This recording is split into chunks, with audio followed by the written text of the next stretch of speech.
نويت أن أصوم صوم شهر رمضان من الفجر إلى المغرب خالصا لله تعالى.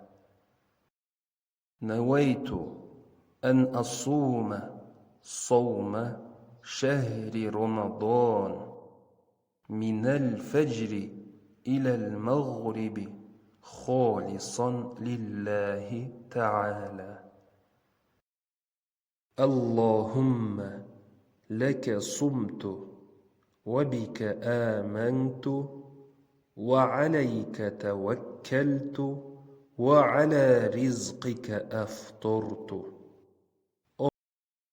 اللهم لك صمت وبك آمنت وعليك توكلت وعلى رزقك أفطرت.